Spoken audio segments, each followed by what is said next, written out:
وضو تو سب کو ہی کرنا آتا ہے، لیکن جو صحیح پراپر سنت طریقہ ہے نا اس سے لوگ وضو نہیں کرتے. نماز کا طریقہ تو بڑا لمبا ہے، اب وہ تو پوری کر کے دکھانا پڑے گا نا، تو وہ پھر کسی اور وقت انشاءاللہ.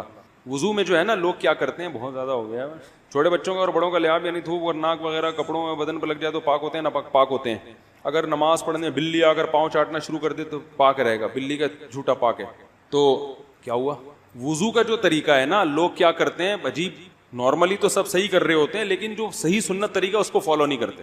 طریقہ یہ ہے کہ آپ نے ہاتھ دھونے کے بعد بائیں ہاتھ سے نلکا کھولا، سیدھے ہاتھ میں کیا لیا، پانی لے کے نلکے کو فوراً کیا کر دیا، چلو میں پانی لے کے. لوگ سمجھتے ہیں نلکا کھولنا تو سنت ہے، بند کرنا سنت. ارے بولو نا یار، تو کلی تو سیدھے ہاتھ سے کرنی ہے نا، تو الٹے ہاتھ سے آپ کیا کر دیں گے، نلکا بند. کیونکہ نبی صلی اللہ علیہ وسلم جب لوٹے سے پانی نکالتے تھے تو چلو میں پانی لے کے لوٹے کو سیدھا کر دیتے تھے، یہ نہیں کرتے تھے کہ لوٹے سے لوٹا اسی کیفیت میں اور پانی بہتا چلا جا رہا ہے. تو آپ نے نلکے کو لیفٹ ہاتھ سے کھولا اور چلو میں پانی لیا اور فوراً نلکے کو کیا کر دیا، بہت زور سے بھی بند نہ کریں، اس کا واشر خراب ہو جاتا ہے، بس آرام سے بند کر دیا. کیونکہ وہمی ہوں گے نا، وہ یوں کر کے کرتے رہیں گے، نلکے توڑ دیتے ہیں کہ بھئی ایک قطرہ بھی ضائع ہو گیا تو قیامت کے دن کہیں جہنم میں نہ پھینک دیں ہمیں، اس لیے پورے کوئی نمی بھی نہ آئے تو تھوڑا سا بند کر دیں، ایک آدھ قطرہ ٹپکنے سے کچھ نہیں ہوتا. یہ لیا آپ نے، منہ میں کلی کی، مسواک کی، مسواک نہیں ہے تو انگلی سے دانت صاف کیے، غرارہ بھی کیا اگر روزہ نہیں ہے، ٹھیک ہے. پھر نلکا کھولا، پھر بند کیا، پھر کلی، اس طرح. پھر نلکا کھول کے دائیں ہاتھ میں پانی لیا، ناک میں نرم حصے تک پانی پہنچا کے اچھی طرح ناک کو صاف. اور نلکا پہلے وہ ویسے ہی بند ہو چکا ہے، اب ناک کو اچھی طرح صاف کریں سامنے والے کا خیال کر کے. آئی بات سمجھ؟ سامنے تو یہ نہیں ہوتا، وہ ہوتا ہے سامنے، اس کا زیادہ خیال کرنا پڑتا ہے کیونکہ بس زیادہ تفصیل میں نہیں جاتا ہوں. تو چھوٹی انگلی سے اچھی طرح ناک کو صاف کیا، اس کی رطوبتیں نکالی، ٹھیک ہے.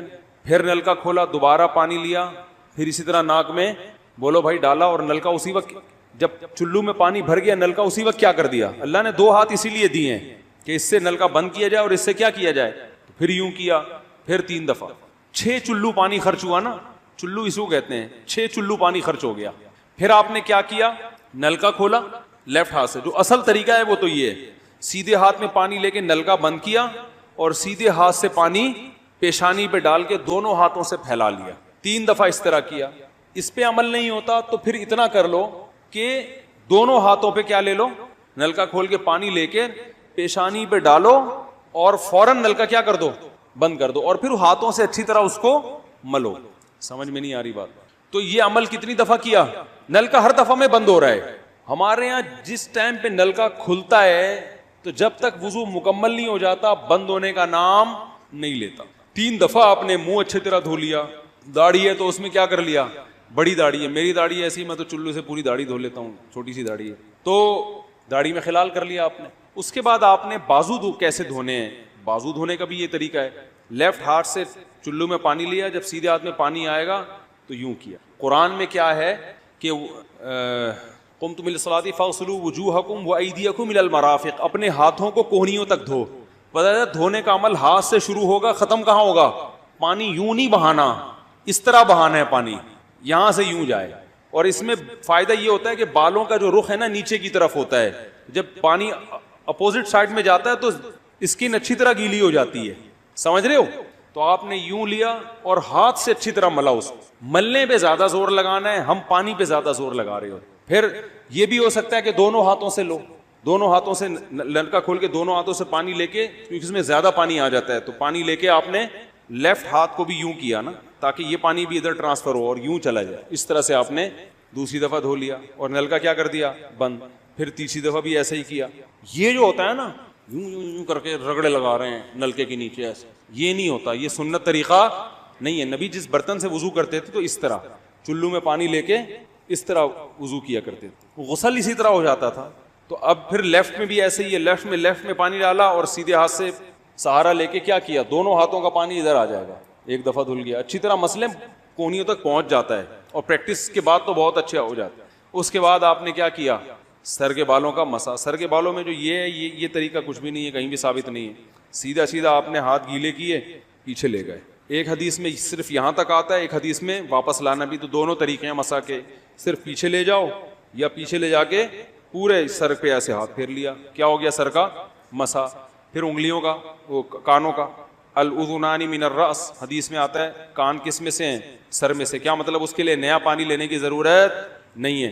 کان کا مسح کیا اور کانوں کی لو کا مسح کیا. گردن کا مسح بہت اختلاف ہے اس میں. احناف کے ہاں سنت، احناف بھی نہیں کہتے، افضل ہے، بہتر ہے. سنت کے لیے جتنی مضبوط دلیل ہونی چاہیے وہ گردن کے مسح پہ نہیں ہے، اس لیے احناف کا بھی فتویٰ یہی ہے کہ بہتر ہے کر لو، سنت نہیں، زیادہ زیادہ اس کو مستحب کہا جائے گا. تو گردن کا مسح کر لیں تو بھی ٹھیک ہے، نہیں کریں بولو بھائی ٹھیک ہے. لیکن یہ جو یہاں کا مسح نہیں ہوتا، بعض لوگ پوری گردن کو یوں کر کے لا رہے ہوتے ہیں، ایسا نہیں ہے. تو گردن کا مسح یہ جو یہاں سے کیا جاتا ہے، یہ پچھلے جانب سے ہمارے حضرت اس کے قائل نہیں تھے. وہ کہتے تھے مسح جہاں بھی شریعت میں ملتا ہے یہاں سے ملتا ہے. تو ان کی رائے یہی تھی کہ اگر گردن کا مسح کرنا ہے تو گدی، گردن نہیں گدی کا مسح وہ یہاں سے کر لے. لیکن یہ کوئی نہ سنت موقدہ ہے نہ کوئی زیادہ تاکید ہے اس کی، کوئی کرے ٹھیک ہے، نہیں کرے تو بھی ٹھیک ہے. تو اس کے بعد اس لیے کہ بہت سے لوگ اس کے قائل نہیں ہیں تو ان سے بحث نہ کریں، ٹھیک ہے نا. بہت سے لوگ نہیں کرتے گردن کا مسح، بہت سے علماء فقہا اس کے قائل نہیں ہیں. اس کے بعد آپ نے پاؤں دھونا ہے. تو پاؤں میں بھی یہ کہ قرآن نے کیا کہا کہ الل کعبین، انگلیوں سے شروع ہوگا اور ٹخنوں تک پانی جائے گا. تو انگلیاں رکھیں نلکے کے نیچے اور لیفٹ ہاتھ سے اس کو اچھی طرح کیا کریں، دھوئیں اور انگلیوں کا خلال بھی کریں. بہت چند سیکنڈ میں ہو جاتا ہے یہ کام. اور پھر نلکا بند کر دیں. پھر دوسرا پاؤں سیدھے ہاتھ سے نلکا کھولا، سیدھا ہاتھ نلکے پہ رکھیں اور الٹے ہاتھ سے پاؤں دھوتے رہیں. جیسے ہی دھل جائے تو میرا خیال ہے ایک مگا پانی بمشکل استعمال ہوتا ہے. ایک مگا جو ہوتا ہے نا نہانے والا. لیکن آج اگر جو لوگ وضو کر رہے ہیں نا، ان کا پانی اگر آپ دیکھ لو تو بالٹیوں کی بالٹیاں خرچ کر رہے ہوتے ہیں. اور معذرت کے ساتھ کم بختوں کا وضو پھر بھی نہیں ہوتا، پھر بھی ان کو شک ہوتا ہے کہیں کوئی جگہ خشک نہ رہ گئی. تو وہمی نہ بنے، اس طریقے سے وضو کریں، یہ سنت طریقہ ہے. اور قرآن میں بیان بھی یہی کیا کہ یہاں سے شروع کرو یہاں تک لے کے. کافی ہو گیا میرا خیال ہے. اللہ تعالیٰ سمجھنے کی عمل. عورت کا بار بار وضو ٹوٹنے کا مسئلہ. اگر کسی خاتون کو بار بار پانی آتا ہو جس سے، تو کیا جس وضو سے نماز پڑھی ہے اسی وضو سے قرآن پڑھ سکتے ہیں یا اس کے لیے دوبارہ وضو کرنا ہوگا؟ اگر کوئی خاتون معذور ہے، بار بار پانی آ رہا ہے اس کو یا پیشاب کے قطرے آ رہے ہیں اور اتنے کنٹینیو آتے ہیں کہ نماز کا پورا ٹائم نکل گیا اور وضو کر کے پاک ہونے یعنی پاکی کی حالت میں نماز پڑھنا ممکن ہی نہیں رہا ہے. جب وضو کی نماز کے لیے کھڑے ہوئے پھر سلام پھیرنے سے پہلے قطرہ آ گیا یا کوئی تری آ گئی، تو یہ خاتون پھر معذور کہلائے گی. تو کسی مرد کے ساتھ ایسا ہو کہ پورا نماز کا ٹائم گزر جائے اور وضو کر کے پراپر نماز پڑھنا ان کے لیے ممکن ہی نہ ہو، یعنی سلام پھیرنے سے پہلے پھر قطرہ آ جاتا ہے تو پورا نماز کا ٹائم اسی طرح گزر جائے، تو ایسا شخص یا ایسی عورت معذور کہلاتی ہے. اب معذور کے لیے حکم یہ ہے کہ جب کوئی ایک دفعہ معذور بن جائے تو پھر ہر نماز میں یہ ضروری نہیں ہے کہ ہر نماز میں پورا ٹائم تک کنٹینیو قطرے آتے رہیں، اس لیے کہ یہ کون بیٹھ کے دیکھتا رہے گا 24 گھنٹے. بس ایک دفعہ اگر ایسا ہو جائے تو وہ معذور ہے. پھر معذور کا حکم کیا ہے کہ پھر ہر نماز کے لیے جب بھی وقت داخل ہوگا نا، آپ نے ایک وضو کر لینا ہے. پھر اس وضو سے جتنی چاہیں نمازیں پڑھیں، تلاوت کریں. ہر نماز یا ہر تلاوت کے لیے الگ سے وضو کرنا ضروری نہیں ہے، بس اس ٹائم میں ایک وضو کافی ہے. پھر جب ٹائم گزر جائے گا، دوسرا ٹائم جب آئے گا نماز کا تو پھر دوسرا وضو کریں. تو اس طرح سے وضو کریں. اور ایسا معذور صحت مند اس وقت کہلائے گا کہ جب نماز کا پورا ٹائم گزر جائے اور ایک دفعہ بھی وہ معذوری لاحق نہ ہو. جیسے کسی کو قطروں کی بیماری ہے تو اب نماز کا جب پورا ٹائم گزر گیا اور ایک دفعہ بھی قطرہ نہیں آیا اس کو، تو یہ آدمی پھر یا یہ خاتون پاک یعنی صحت مند سمجھی جائے گی. پھر یہ معذوروں والے حکام اس سے ختم ہو جائیں گے. کیا پہلی بیوی دوسری بیوی کے بچے کو ایڈاپٹ کر سکتی ہے؟ اگر شوہر کی دوسری شادی ہوئی ہو تو کیا دوسری بیوی کی رضامندی سے اس کے بچے کو پہلی بیوی پال سکتی ہے اور اسے اپنا بیٹا بنا سکتی ہے؟ عائشہ صاحبہ لاہور سے. ہاں جی، اگر دوسری بیوی راضی ہے تو پہلی بیوی اس کے بچے کو پال سکتی ہے. بیٹا بھی بنا، بیٹا تو ویسے ہی سوتیلا بنا ہوئی ہے اس کا، تو ویسے بھی وہ محرم میں داخل ہے تو اس لیے کوئی حرج نہیں ہے اس میں. اتنی اچھی دوسری بیوی کہاں ملتی ہے آج کل مارکیٹ میں کہ وہ اپنے بچہ اپنی سوکن سے پلوا لے. بہرحال دوران غسل کانوں کے چھید میں پانی پہنچانا. بلقیس بانو انڈیا سے پوچھتی ہیں، عورتیں کانوں میں بالیاں پہننے کے لیے جو کان چھدواتی ہیں، اگر اس میں اس سوراخ میں پانی نہ جائے تو کافی مشکل ہوتی ہے، جو کہ کافی مشکل ہوتا ہے یعنی پانی پہنچانا، تو کیا غسل ہو جائے گا یا نہیں؟ غسل نہیں ہوگا. اس سوراخ میں پانی پہنچانا ضروری ہے۔ نیل پالش لگا کر وضو کرنے کا حکم۔ اگر عورتوں نے میک اپ کیا ہوا ہو پھر ان کے ناخن پر نیل پالش لگی ہوئی ہو تو کیا اس حالت میں وضو کر سکتے ہیں یا ان سب کو ہٹا کر وضو کرنا ہوگا؟ زوجہ عبد الباسط سکھر سے۔ نیل پالش جو نارملی آتی ہے اس میں پانی نہیں جاتا تو اس کو ہٹا کر وضو کرنا ہوگا۔ باقی میک اپ تو جہاں تک ہمیں معلومات ہیں اس میں پانی چلا جاتا ہے، لیکن اگر کوئی ایسا میک اپ ہے جس کی باقاعدہ تہ جم رہی ہے اور اس پہ پانی نہیں جا رہا، اور اس کا طریقہ میں بتاتے رہتا ہوں کہ کاغذ پہ اس کو لگائیں اور دیکھیں اس کے اندر پانی کا ٹپکا گرا کے پانی اس میں جذب ہوتا ہے کہ نہیں ہوتا۔ اگر ہو رہا ہے تو اس کا مطلب وضو ہو جائے گا، نہیں ہو رہا تو اس کا مطلب کہ چہرے پر بھی جب یہ میک اپ لگا ہوگا تو پانی اس میں نہیں جا رہا، ایسی صورت میں وضو نہیں ہوگا، غسل نہیں ہوگا۔ نیل پالش کا کچھ حصہ رہ گیا تو نماز اور غسل کا حکم۔ بنت عبد المنعم کراچی سے، کیا اگر کسی حائضہ عورت نے نیل پالش لگائی اور پاک ہونے کے بعد یا 1-2 دن کے بعد دیکھا کہ نیل پالش کا کچھ حصہ باقی رہ گیا ہے، کیا نمازیں اور غسل دہرانا ہوگا اور روزے کا کیا حکم ہے؟ جی ہاں، دہرانا ہوگا، کیونکہ اتنا سا بھی اگر ایک بال کے برابر بھی جگہ خشک رہ جائے تو نہ وضو ہوتا ہے اور نہ غسل ہوتا ہے۔ غسل کے وقت کان کی بالیاں اتارنا ضروری ہے کیا؟ حیض کی حالت میں کانوں میں جو بالیاں پہنی جاتی ہیں یا ناک میں پہنا جاتا ہے، کیا غسل کرتے وقت اس کو دھونا لازمی ہے؟ بنت عنایت ڈیرہ اسماعیل خان۔ جی ہاں، دھونا لازمی ہے۔ اگر ہلانے سے پانی اندر پہنچ جاتا ہے تو نکالنا ضروری نہیں ہے۔ اگر ہلائے بغیر، یعنی وہ جو ناک میں ہے یا کان میں بالی ہے اس کو نکالے بغیر سوراخ میں پانی نہیں پہنچتا تو پھر اس کو دھونا لازم ہے، یعنی اس کو کھولنا اور پانی پہنچانا لازم ہے۔ وہمی نہ بنے، تھوڑا سا بھی یوں کریں تو پانی پہنچ جاتا ہے آرام سے۔ اس کو ہلا لیں اچھی طریقے سے، بالی کو، کانوں میں جو خواتین کے بالیاں ہوتی ہیں پانی کا چھینٹا ڈال کے نا اچھی طرح سے بالی کو ہلا لیا جائے اور پانی پھینکا جائے تو پانی پہنچ جاتا ہے۔ غسل کا صحیح طریقہ کیا ہے؟ بنت یوسف۔ غسل میں پہلے ہاتھ دھوئیں، پھر کلی کریں، پھر ناک میں پانی ڈالیں، پھر تمام بدن پر پانی ڈالیں۔ کیا یہ طریقہ صحیح ہے یا یہ صحیح ہے کہ پہلے ہاتھ دھوئیں پھر کلی کریں وغیرہ وغیرہ وغیرہ؟ میں صحیح طریقہ بتا دیتا ہوں، کیونکہ غلط طریقہ انہوں نے کچھ غلط اور صحیح طریقے مکس کر کے لکھے ہوئے۔ تو صحیح طریقہ یہ ہے کہ سب سے پہلے آپ اپنے ہاتھ دھوئیں، اس کے بعد جہاں گندگی یا نجاست لگی ہے وہ گندگی اور نجاست اچھی طرح دھوئیں اور استنجا کریں۔ اس کے بعد آپ مکمل وضو کریں جیسے ہم پراپر وضو کرتے ہیں، اور پھر اس کے بعد آپ پورے جسم پہ پانی ڈالیں۔ یہ طریقہ ہے وضو کا، غسل کا۔ لیکن اگر آپ نے یہ طریقہ اختیار نہیں کیا اور ویسے ہی پورے جسم پہ پانی ڈال کے بہا دیا تو بھی غسل ہو جائے گا اور وضو بھی خود بخود ہو جائے گا اس میں، لیکن سنت طریقہ وہی ہے جو میں نے آپ کو بتایا۔ پاکی کے بعد دوبارہ خون آنا۔ انڈیا سے کسی نے پوچھا ہے کہ جی اگر حیض کے دنوں میں اچھی طرح خون نہ آئے اور پاکی حاصل کرنے کے بعد پھر دوبارہ خون شروع ہو جائے تو نماز کا کیا حکم ہے؟ کسی خاتون کو بلیڈنگ آئی جن دنوں میں آیا کرتی تھی، اور جو ان کا ٹائم تھا بلیڈنگ کے بند ہونے کا اس کے بعد بھی آتی رہی، تو 10 دن سے پہلے جب بھی خون آئے گا نا، 10 دن سے پہلے اگر وہ خون بند ہو گیا تو یہ کنٹینیو حیض ہی کا خون کہلائے گا۔ میں اس کو مثال سے سمجھاتا ہوں۔ دیکھیں کسی خاتون کی عادت ہے 5 تاریخ سے لے کے ان کو 10 تاریخ تک خون آتا ہے، اگلے مہینے 5 تاریخ کو خون شروع ہوا، 10 تاریخ کے بعد بھی کنٹینیو رہا، 11 تاریخ کو آیا، 12 تاریخ کو آیا، تو یہ کنٹینیو حیض ہی ہے۔